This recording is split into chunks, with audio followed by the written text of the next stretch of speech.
Gira.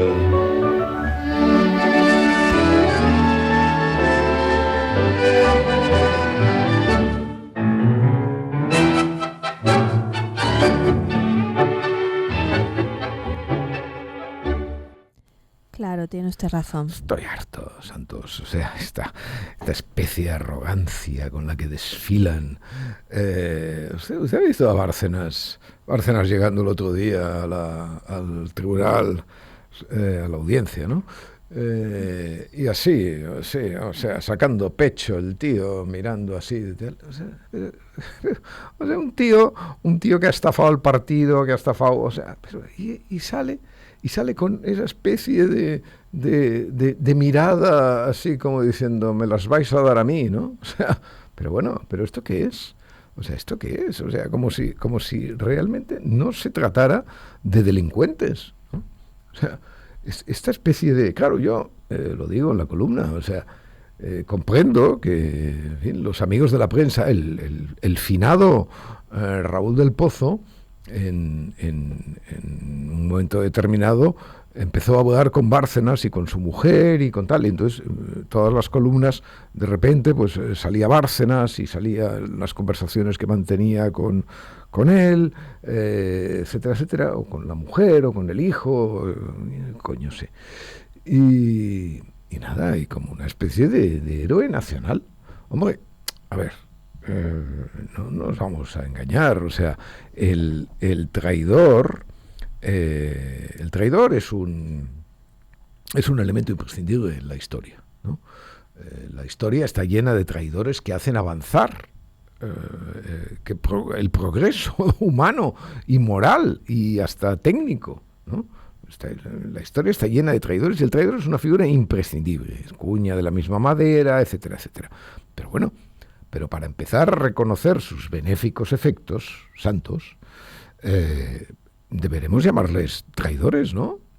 O sea, empezando llamándoles por su nombre, ¿no? O sea, esta serie que ya escribí el otro día, que le recomiendo mucho, Portobello, de Marco Bellocchio, que Marco Bellocchio está haciendo su mejor cine a partir de los 80 años, ¿no? Lo cual, fíjese usted el margen que yo tengo, ¿no? Sí, es una cosa curiosa. Siempre ha sido un cineasta interesante. Bueno, yo tengo un fiebre, una debilidad por esa época, digamos, de los 70, 80 en Italia, ¿no? Es decir, por Vida de Arcadio lo explico, y etcétera, me explico un poco, ¿no? Pero realmente yo reconozco que tengo una fascinación por esto, ¿no? Y bueno, Bellocchio pues ha hecho recientemente dos cosas: el asesinato de Moro y esta de Enzo Tórtora, que es todavía mejor que la de Moro, ¿no? Además con el mismo protagonista, que es muy bueno, no recuerdo ahora cómo se llama el actor que hace de Moro y que hace de Tórtora, pero es excepcional. Bueno, la serie está muy bien y tal. Y una de las cosas que afina extraordinariamente es especialmente con un loco asesino que es la pieza fundamental, la falsa acusación. O sea, ese hombre cómo mira o sea, desde su cara alucinada, cómo mira al resto de inculpados, cómo mira a sus compañeros camorristas, cómo mira a la prensa, etc. Es una cosa como una especie de alucinación, ¿no? De superioridad absoluta del que ha estado en la entraña del mal, ¿no? Y ahora pues pretende pasar cuentas, ¿no? Bueno, muy bien, sí, usted conoce todo esto y le agradecemos mucho, señor de Aldama, lo que usted está haciendo. Y usted, señor Bárcenas, exactamente lo mismo, con M. Rajoy y todo lo que usted quiera. Pero lo primero que tienen que reconocer es que ustedes dos son unos sinvergüenzas de partida. O sea, me parece muy bien que ustedes en fin, descubran, desvelen, digan que el rey va desnudo y tal, pero antes, ustedes. Porque los primeros sinvergüenzas son ustedes, ¿no? Entonces, claro, esa especie de tratamiento de favor, ¿no? El tratamiento de favor de nuestra prensa, en función de cómo les va, porque claro, el país Aldama lo desprecia, pero claro, a Bárcenas no. Claro, claro. Y el mundo exactamente. No, el mundo, en eso es mucho, nuestro periódico es mucho más equilibrado en ese sentido, ¿no? Porque en fin, o sea, es un periódico que en ese sentido aclama a los dos, ¿no? O sea, a los dos traidores, ¿no? Bueno, hombre, a mí realmente me produce una sensación de asco infinito, ¿no? O sea, y sobre todo hay la cuestión esta que cito, que es que, muy bien, usted dice la verdad sobre, o puede decir la verdad, porque de Aldama, por supuesto, no presenta ninguna prueba ni nada que sostenga sus acusaciones. Pero aceptemos que usted llevó una cantidad determinada de dinero cíclicamente para pagar la financiación ilegal del PSOE. Bueno, todo lo que usted, aceptemos eso, aceptemos que usted tenía algún conocimiento porque formó parte de la trama de delincuencial. Bueno, entonces, claro, este hombre subido, ¿no? Después de 8 horas, etcétera, etcétera, por cierto, sometido a un interrogatorio que, en fin, sobre el cual tendría mucho que decir, ¿no? Porque, claro, a veces parecía más bien el interrogatorio a un testigo. Aldama Santos puede tener un conocimiento, en fin, más o menos preciso sobre sus delincuencias y sobre sus burocracias y sobre tal. Pero claro, como ya, en fin, le hacen ese interrogatorio al que me refería, ¿no? Más de testigo que de acusado, ¿no? O sea, no recibió un interrogatorio como hubiera sido lógico en un acusado. Bueno, pues entonces él mismo se va animando, ¿no? Se va animando, se va creciendo, va subiendo, tal y cual. Y entonces, pues claro, dice, no, por supuesto, en el caso de que hubiera una trama, en el caso de que hubiera una jerarquía, y yo fuera tal, el primer jefe, el jefe de la trama era el presidente del gobierno. Y entonces, claro, todo esto, en realidad, esto es lo que se convierte, esto que es, en fin, que ni siquiera él lo da como hecho, sino como si hubiera una jerarquía, si hubiera tal y cual, esto es lo que se convierte en el titular y en el leitmotiv de la intervención de él, ¿no? Y esto, en fin, es muy, muy desagradable para los que, de alguna manera, aún reconociendo el nobilísimo papel que los traidores juegan en la historia, hombre, aún reconocemos más el valor que tiene la verdad, sea en manos de canallas, sea en manos de gente honrada. Por cierto, hablando de canallas, hay que hablar de Vito Quiles, ¿no? Porque Vito Quiles es un canalla periodístico, ¿no? Es decir, Vito Quiles, del cual lamento tener que hablar, pero ahora explicaré por qué tengo que hablar de Vito Quiles, responde, y utilizo la palabra canalla en un sentido preciso. Usted no sé, porque usted es innoblemente joven, ¿no? Pero no sé si se acuerda, Santos, de cuando en los estertores del franquismo, ¿no?, se llamaba a la prensa la canallesca. Ya. ¿Usted recuerda esto? No, esto me lo explicaron ya estudiando la carrera, porque yo entonces no había nacido en los estertores del franquismo. Claro, no había nacido, efectivamente, claro, ¿cómo se me ocurre? Pero se lo explicaron, ¿verdad? La canallesca. Claro, sí. Pues Sí. Los jerarcas del régimen llamaban a la prensa la canallesca, ¿no? Porque, naturalmente, fíjese, la llamaban la canallesca cuando la prensa todavía estaba sometida a constricciones de la libertad completamente tremendas, ¿no? O sea, sin unas constricciones que eran decisivas a la hora de eso que he dicho alguna vez, ¿no? En una dictadura no se hace periodismo, ¿no? Es imposible, el periodismo no se puede hacer, se hace otra cosa, se hace ilustración, se hace acuarelas, se escriben artículos sobre la primavera, etcétera, pero el periodismo no se puede hacer, es imposible, la democracia es consustancial al periodismo y viceversa. Bueno, pues le llamaba la canallesca. Entonces, a ese tipo como si yo fuera un jerarca franquista, pues llamo canalla a Beito Quiles. Su última hazaña ha sido la de amilanar, intimidar a la esposa del presidente del gobierno y un grupo de amigas que al parecer estaban en un restaurante. Practicando además una suerte presunta de estrategia cobarde, ¿no?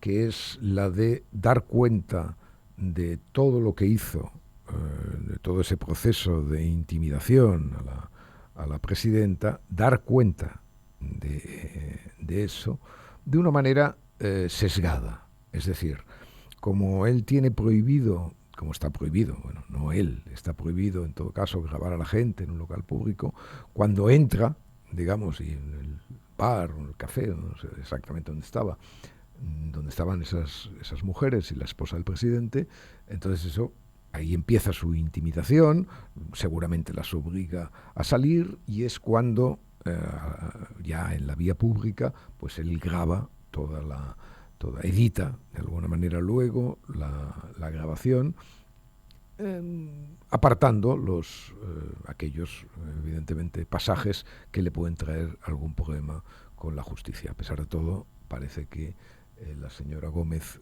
se va a querellar contra él y todo eso. Pero bueno, esa especie de manipulación cobarde de lo que tú estás haciendo, ¿no?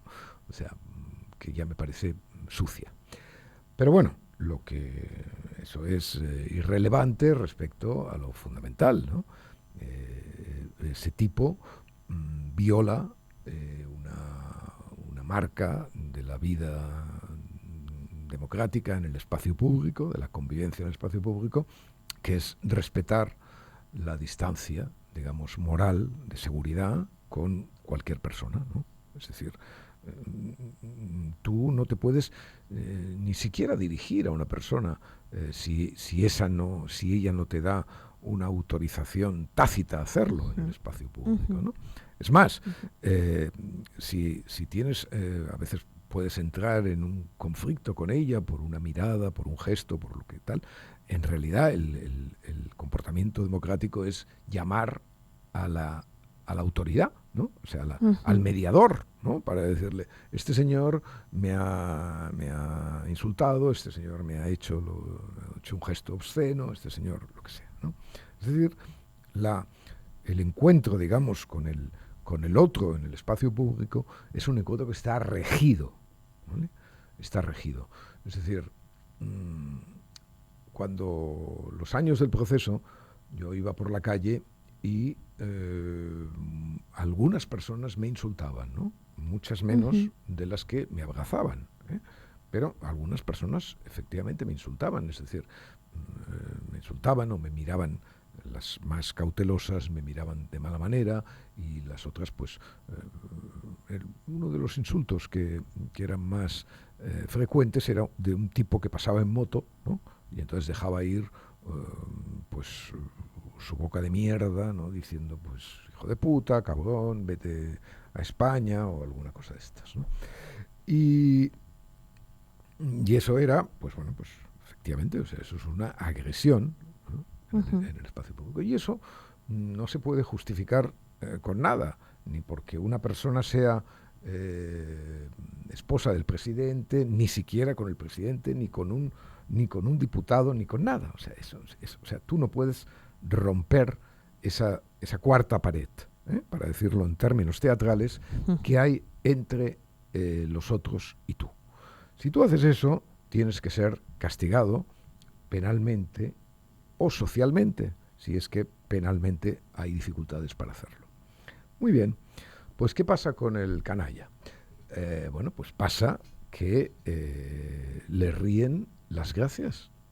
O sea, este hombre tiene un canal, al parecer, o tiene un lugar, un repositorio de sus virus, ¿no? Donde exhala pues todo tipo de agresiones o microagresiones, si usted quiere llamarlo, de esta naturaleza, ¿no? Muy bien. Pues dejémoslo ahí, ¿no? Dejémoslo ahí en su bueno, pues en su repositorio, ahí en su cubil, ¿no? No. Los periódicos, el nuestro y los otros, sacan fotografías en la web del periódico. Estaba ayer presente durante muchas horas el fotograma de la agresión, ¿no? La filmina de la agresión. Hombre, ¿usted cree que eso es no? Eso es como el que compra mercancía robada, ¿eh? ¿Cómo se llama eso? Receptar o algo así, ¿no? La receptación, ¿no? Eso es como el que compra mercancía robada. Tú no puedes legitimar mediante el eco, por mucho que la señora Begoña Gómez forme parte de tu estrategia, digamos, para acabar con el presidente Sánchez. Por mucho que sepas o creas que Begoña Gómez ha tenido comportamientos inmorales, etcétera. Es que me da igual. O sea, tú no puedes legitimar mediante la reproducción y el eco esas conductas. Porque esas conductas, tarde o temprano, además, se te volverán en contra. Es decir, cuando... porque esto del acoso y todas estas cosas, esto ya lo dije alguna vez, esto se lo inventó ese chico Évole, ¿no? O por lo menos lo trajo a España, porque eso evidentemente existe en América desde hace mucho tiempo, como existe todo en América primero, lo trajo Évole, le llamaban el follonero, ¿no? No, pero antes existió Caiga quien caiga, que es este programa importado de Argentina, muy bueno, con el Gran Wyoming y Iglesias, otros periodistas que iban vestidos de negro y era en clave de humor en realidad, se acercaban a los políticos a hacerles preguntas impertinentes. Hombre, a mí me parece que Caiga quien caiga era un programa más bien de humor, ¿no? Que la intimidación era humorística, ¿no? Sí, claro, eso sí, pero no, esto no es lo mismo que lo que hace Vito Quiles, ni lo que hacía Évole, ¿eh? Ni lo que hacía Évole. Si usted quiere, era sobre todo porque como estaba bendecido por la izquierda, pues todo era un poco más suave, ¿no? O era un poco más liviano. Pero la intimidación, la interrupción, bueno, y luego lo hizo. Y luego lo hizo antes que Vito Quiles, este sátrapa ¿cómo se llama? Mejide, ¿no? O sea, sí, hombre, claro. El equipo de Mejide, ¿no? Bueno, en todo caso, esa es una manera impropia de la conducta democrática, y es mucho más impropio de la conducta democrática darle eco que lo que hace el propio Quiles, ¿no?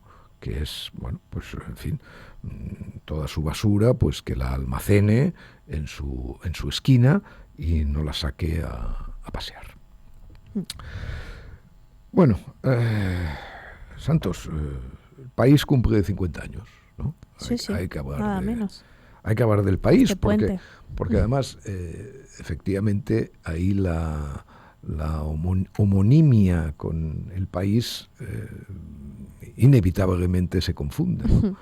Es decir,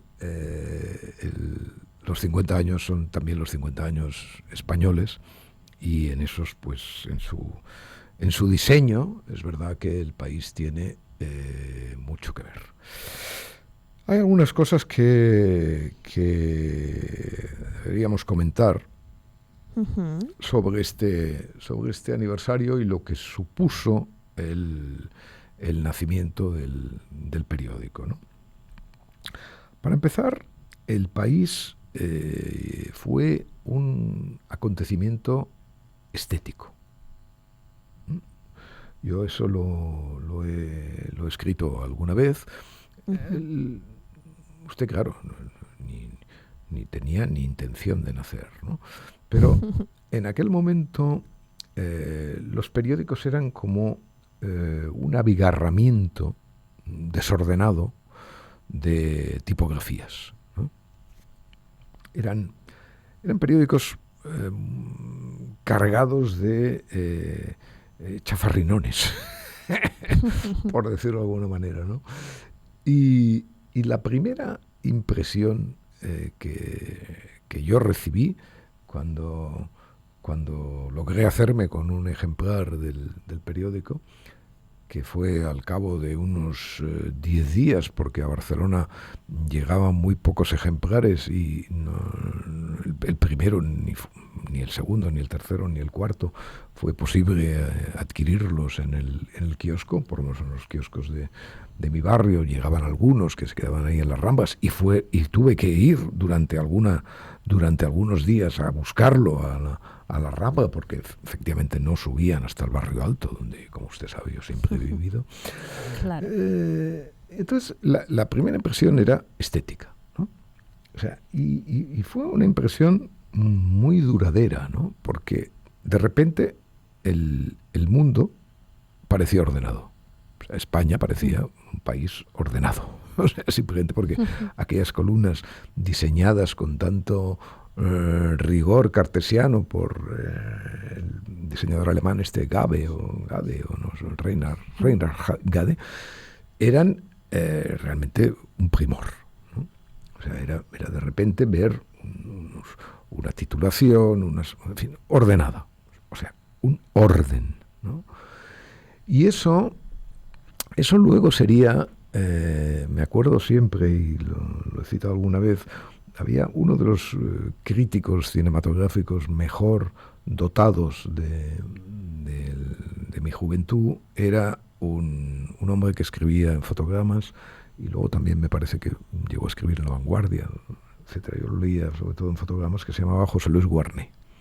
José Luis Guarné era un estupendo crítico, magnífico cinematográfico, ¿no? Y un día, no sé, en un artículo, en unas declaraciones, pero me acuerdo muy bien, al cabo ya de muchos años, de la aparición del País, decía que el País había contaminado la estética, porque todas las cosas que se hacían, ¿no? Incluso en el cine, creo recordar que dijo, tenían que responder a esa especie de less is more, de minimalismo, de cosa grisácea, etcétera, ¿no? Y que eso había creado, pues, en fin, una dictadura estética contra la que él se rebelaba. Y fíjese usted, en realidad, contra esa estética se rebeló luego el mundo. Es decir, cuando el mundo sale con una potencia de diseño extraordinaria, Caderot, etcétera, pero impugnando también ese modelo estético, ¿no? O sea, poniendo la bolita verde y de alguna manera haciendo un producto mucho más abigarrado, mucho más parecido al producto a los periódicos contra los que el País se rebeló estéticamente, pero desde luego de una manera mucho más en fin, inteligente, bella, pero insisto, o sea, con un cierto neobarroquismo que el País había combatido en su salida. Esa es la primera cuestión importante que hay que decir sobre el periódico, ¿no? Luego hay otra singularísima, ¿no? que es a mi juicio es fruto de un terrible malentendido que dura hasta nuestros días. Usted habrá oído en sus clases, cuando le hablaba su maestro, este chico Sorella, ¿no? Que en paz descanse. Que en paz descanse. Usted habrá oído que el País aparece como en lo estético, tal como yo lo he descrito, y en lo ético, como el paradigma de la objetividad. Usted tiene esa idea, ¿no? ¿Sí o no? No, sí, dígalo claramente. Los años de carrera, sí. No precisamente de Sorela, por cierto, pero sí. Bueno, pero eso se lo enseñaban a usted en la universidad, sí, ¿no? Sí. Bueno, sí. muy bien. Y eso forma parte del canon. Sí, por supuesto. Del canon, de lo que se dice hoy, de lo que el propio periódico dice de sí mismo hoy, ¿no? Claro. En estas celebraciones que más adelante hablaremos sobre, no más adelante en este podcast, sino cuando pase el tiempo, estas celebraciones, sobre lo que estas celebraciones hacen sobre el propio periódico, que es muy divertido. Bueno, yo también lo creía. En fin, cuando yo miraba hace algunos años al periódico desde hoy, pensaba, joder, realmente menos mal que el país llegó, la objetividad, etcétera, etcétera, y acabó con aquella especie de periodismo a la italiana, ¿no? Hecho con gran participación subjetiva, con grandes opiniones mezcladas entre líneas, etcétera, etcétera. Y de repente un día, hace muchos años, bueno, muchos años tampoco, hace, pues, qué sé yo, 20 años o 15 años. Un poco producto de la frecuentación digital y el hecho, yo siempre me ha gustado ver periódicos viejos en las hemerotecas y tal, pero bueno, naturalmente en cuanto las hemerotecas se hicieron digitales, pues todo esto ha sido mucho más sencillo, ¿no? Bueno, pues empecé a ver los periódicos, tal y cual, a frecuentarlos y tal. Y un día se me ocurre, en aquella época, al final ya de su vida, escribía en los digitales de Cuarta, un periodista muy famoso en Cataluña durante unos años que se llamó Alfons Quintà, ¿no? Que es el protagonista de ese libro histérico y novelístico que escribió Jordi Amat y que se llama El hijo del chofer.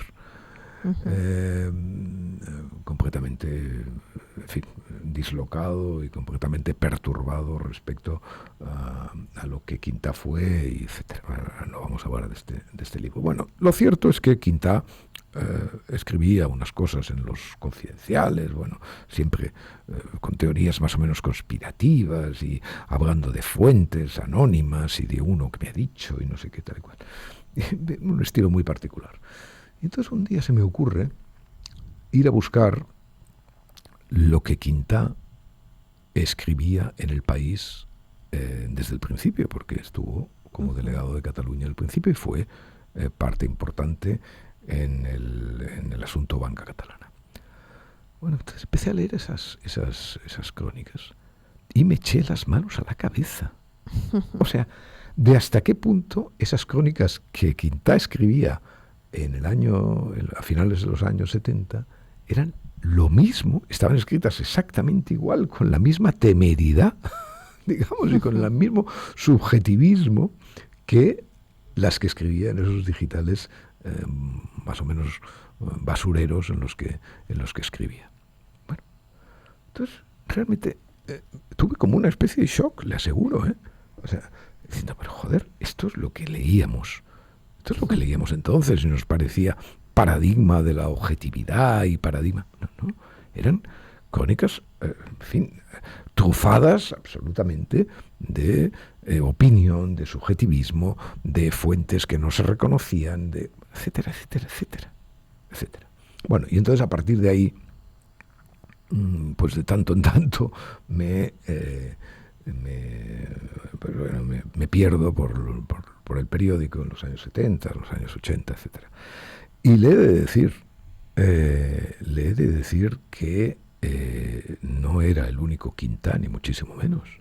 Ni muchísimo menos. Mire, la última me sucedió esta semana pasada, cuando fui a recuperar la portada, la magnífica portada del periódico, el día que Calvo Sotelo, o sea, el domingo anterior al golpe de Estado, el día 22 de febrero, El País saca una portada célebre en el cual se ve al candidato a la presidencia del gobierno y futuro presidente, Leopoldo Calvo Sotelo, tocando al piano una sonata de Mozart, que fue una portada muy recordada y muy comentada porque, claro, naturalmente ahí estaba el burgués ilustrado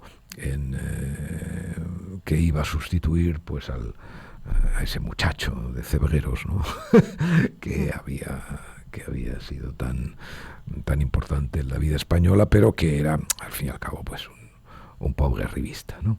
Ahora venía, pues, en fin, el burgués, ¿no? Culto, etcétera, a sustituir al hombre de acción. Bueno, entonces estuve mirando el periódico y tal. Encontré una crónica de un periodista bastante famoso que se llamó José Antonio Martínez Soler, que había sido director de Dubón y que además tuvo un accidente, bueno, un accidente no, lo agredieron gravemente, la ultraderecha, etcétera, etcétera, un suceso tal. Bueno, una crónica, un perfil informativo, o sea, no una cosa de opinión, no una cosa informativa, tratada como una información cualquiera, de Leopoldo Calvo Sotelo, que es imposible que se publicara hoy en El País sobre Abascal. o sea, era una cosa como diciendo, pero bueno, a ver, pero ¿cómo es posible que esto pasara? O sea, nos pasara. O sea, ¿cómo estaría entonces el periodismo? ¿Cómo estaría nuestra percepción del mundo? ¿O cómo estaría, sobre todo, nuestro asentimiento a lo que El País contaba entonces, como para que esa papilla de subjetividad y de mala fe, periodística, nos la tragáramos sin apenas pestañear? Es una discusión que a veces muy larga y muy difícil, que a veces he tenido especialmente con Santi González, ¿no? Que es un hombre un poco más mayor que yo, pero que efectivamente está formado pues con los mismos mimbres, ¿no? Y siempre nos preguntábamos desde hace muchos años, ¿no?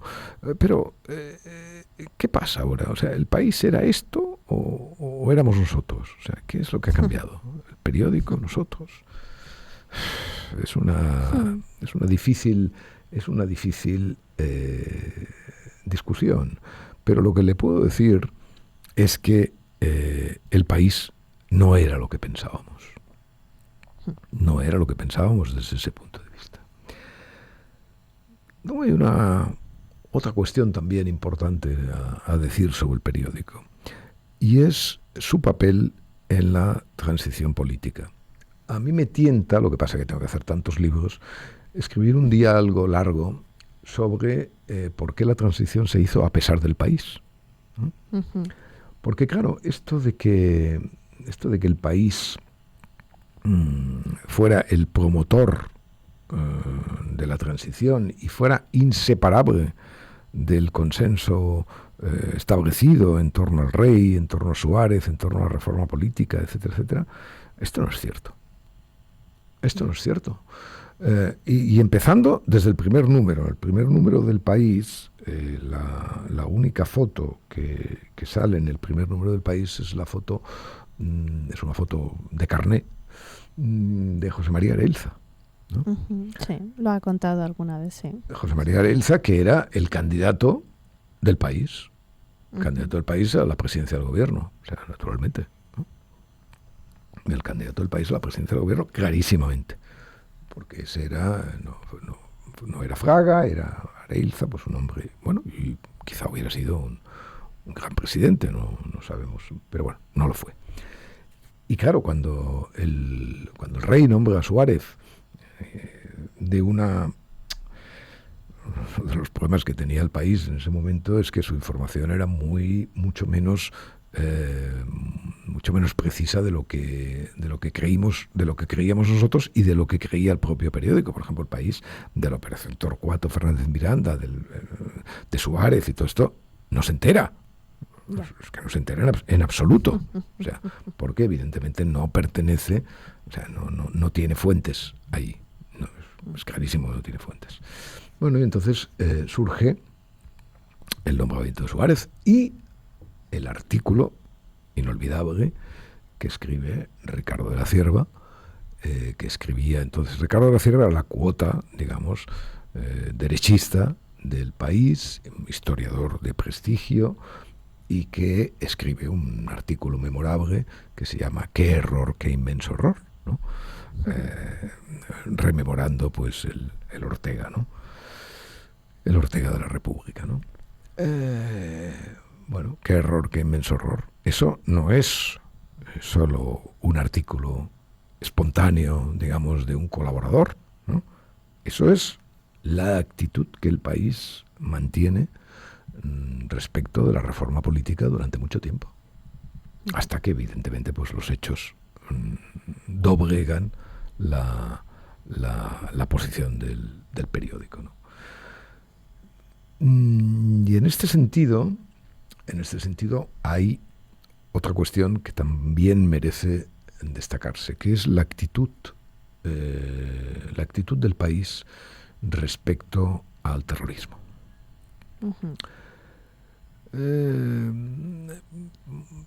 Javier Pradera, que era el editorialista y el cerebro gris del periódico, según ha contado el propio Cebrián, y el encargado de los editoriales, tenía una obsesión, por ejemplo, nunca demostrada, el tiempo acabó demostrando lo contrario, de que el Grapo era una organización montada por los servicios secretos españoles, ¿no? Y constantemente, cada vez que el Grapo hacía una de sus salvajadas, salía a relucir el tema de la extrema derecha, de los grupos, etc. Muy bien. Evidentemente, el tiempo demostró que el Grapo era una organización de salvajes iluminados y nada más que eso, y que no había detrás ningún aparato del Estado dándoles las armas ni las instrucciones. Como infectó con esa hipótesis Javier Pradera infinidad de editoriales sobre este particular. Pero había otra cosa, y mucho más importante, ¿no? Que era cómo se daba la noticia de las actividades de ETA, ¿no? De los asesinatos de ETA, efectivamente de las actividades, ¿no? Porque a veces era casi actividades, ¿no? De los asesinatos de ETA. Bueno, se incurría pues en eso, según círculos vinculados a tal, no sé qué, pues el asesinado formaba parte de la ultraderecha local, ¿no? O sea, algo habrá hecho, ¿eh? Eso estaba vigente en muchísimas crónicas, incluso muchísimas crónicas de una persona que luego fue tan admirable desde tantos puntos de vista en su reacción ante el terrorismo etarra, que fue Pacho Unzueta, ¿no? Al que traté con una cierta confianza.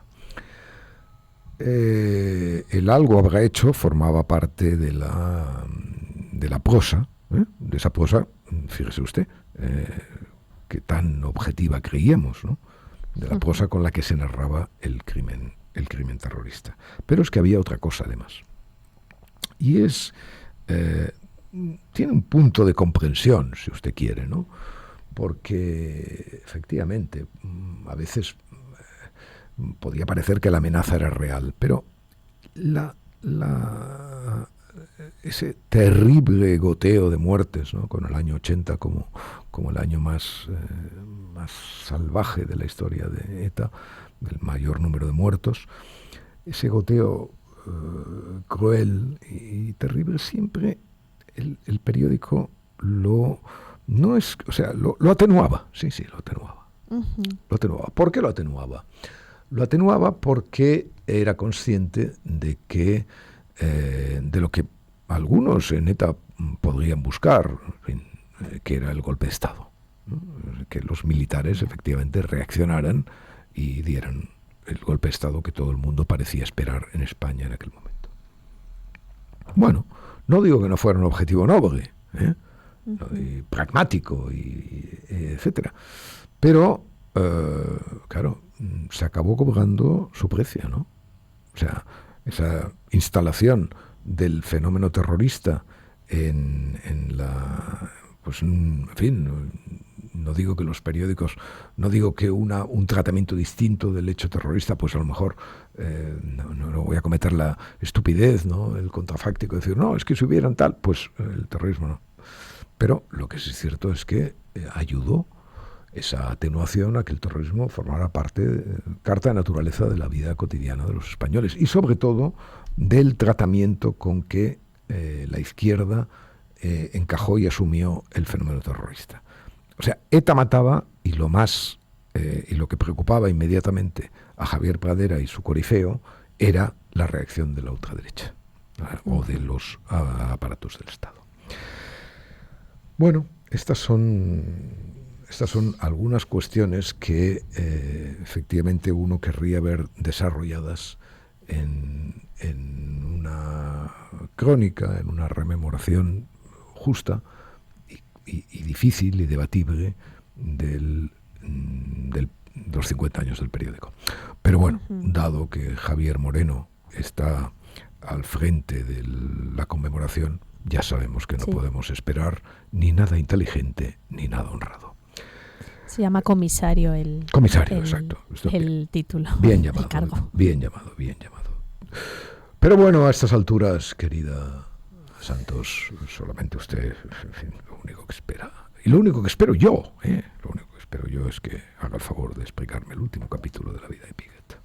Oh, esto es precioso. Es una entrevista que le hizo hace unas semanas Javier Martínez Brocal, que es el corresponsal en el Vaticano de ABC, a Daniel Hurst, que es experto en senotrasplantes, ¿no? Y habla del uso de clínico de trasplantes porcinos, y ya pues, solo el titular es: debemos pensar cómo afectará psicológicamente tener un órgano de cerdo en un foto. Claro, pero Piquet ya ha contestado esto de manera muy benéfica y positiva. Claro. Pero esto es precioso porque también le preguntan por qué se usa órganos de cerdo y no de primates, ¿no? Dice, biológicamente sería posible, pero en la práctica suele producirse un rechazo hiperagudo. Por eso el campo se trasladó al modelo porcino.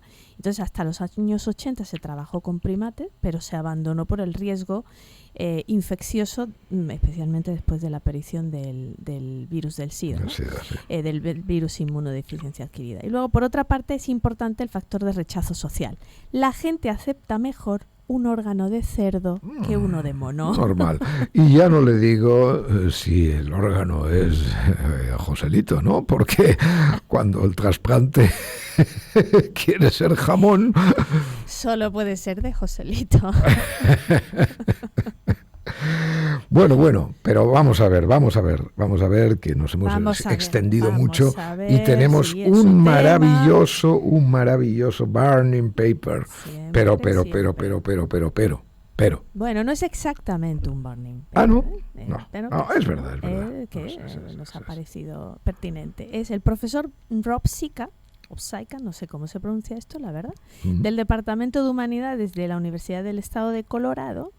Ha extraído con la ayuda de su Claude, los 50 hallazgos del Oxford Handbook of Human Mating de 2023. ¿Y esto cómo se traduce? El cuaderno del emparejamiento humano 2023 de Oxford. ¿Okay? Bueno. Los resume. Es una maravilla. Es una maravilla, le aseguro. Los oyentes tienen que ir a la fuente, porque nosotros solo podremos hablar de cosas, en fin, generales, pero los 50 es que son absolutamente maravillosos. Es básicamente un tocho, ¿no? Enorme, académico, sobre cómo ligamos, ¿no? Cómo nos emparejamos, cómo nos amamos, y esto que tanto una y otra vez, Santos, comentamos en esta sección, siempre con afán científico y divulgativo. Siempre. Él dice que son los 50 asuntos más incómodos, ¿no? Los que más contradicen la ortodoxia, que podríamos decir, política y cultural de nuestro mundo, ¿no? Así es. Bueno, entonces, lo que creo que hemos hecho es lo que había que hacer, pasar olímpicamente de su ranking y montar el nuestro, ¿no? Hombre, claro, la función de selección. Efectivamente. Periodista. O sea que nos hemos leído los 50, hemos discutido y hemos seleccionado los 5 que nos han gustado más. ¡Hala! Empiece. Bueno, el primero, El acoso sexual está motivado principalmente por el deseo sexual. A ver, repita. El acoso sexual está motivado principalmente por el deseo sexual. Hay que aclararlo, ¿no? A ver. Es impresionante. En fin, bueno, ya sabe usted la idea bastante extendida, ¿no? Que el acoso sexual no tiene que ver realmente con el sexo, sino con el poder. Sí. Esto tan típico de las muchachas, ¿no?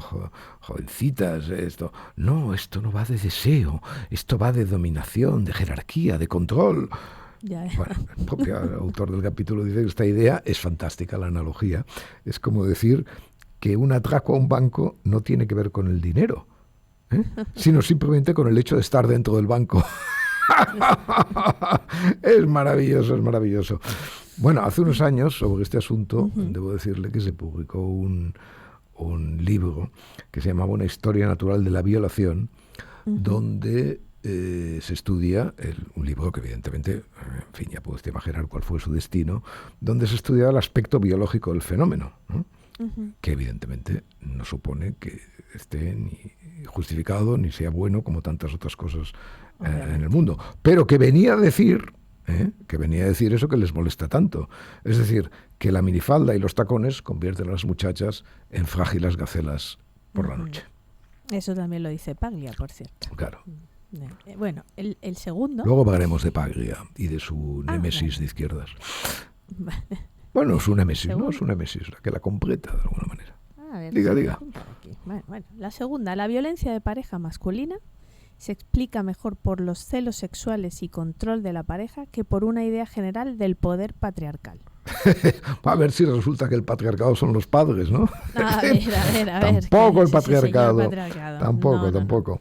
Pues claro, la violencia de pareja pues se explicaría mejor por los celos sexuales normales y corrientes, los que todos hemos sentido alguna vez, que por causas sistémicas, ideológicas, esa cosa cultural de la construcción del discurso, etcétera, ¿no?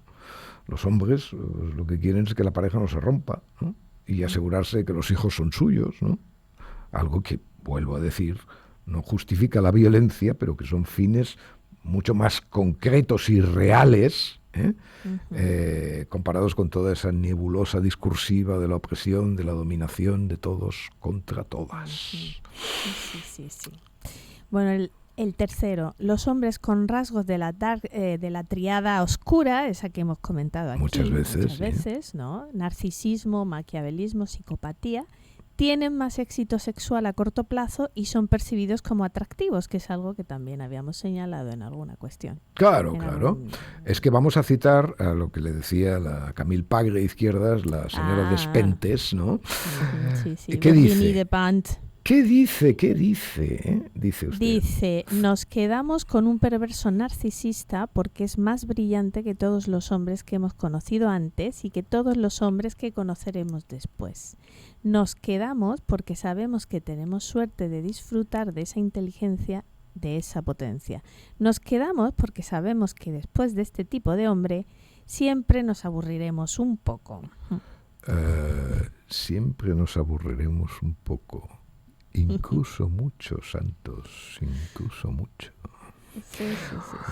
Es maravilloso, ¿no? Siempre nos aburriremos un poco. Extraordinario. El cuarto. Bueno, cuarto, que está relacionado con este anterior. El acoso no sería solo cosa de hombres poderosos, sino también de hombres con pocas opciones de éxito sexual por vías consensuadas. Sí, un día escuché una conversación de chicas que decían, es que solo acosan los feos. Claro. Bueno, la lógica es que si te viene, pues, no sé, que les gusta a ustedes, ¿no? Brad Pitt, y se pone muy insistente y dices que quería ligar contigo y está un poco pesado. Bueno, bien, pero es que si te viene rejón vas al juez. Ya. Y luego está eso que ya escribí a propósito de Ábalos y toda esta gente, ¿no? Y Koldos y Aldamas. Los feos ansían el poder y al fin y al cabo se corrompen para tener éxito sexual, nada más. O sea.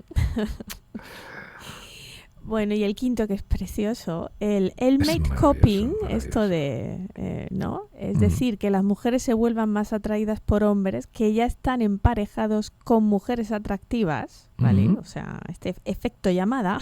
Claro, el efecto llamada. Esto sí que es un efecto llamada. Es un fenómeno comprobado. Claro. Es el típico caso de una tía top, ¿no? Guapa, inteligente, divertida, con un tío que, bueno, parece que no. Y sin embargo, coño, las demás piensan, pues si está con esta, algo tendrá. Pero claro, ¿qué pasa? Que esa chica puede haberse equivocado, ¿no?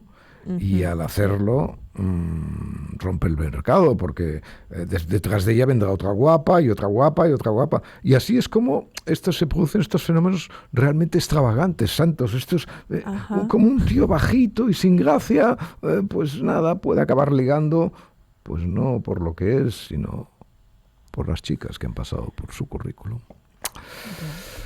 Qué maravilla, ¿no? Siempre nos aburriremos un poco, ¿no? Santos. Sí, pero aquí no. Aquí jamás, aunque sin olvidarlo, al mundo nada le importa.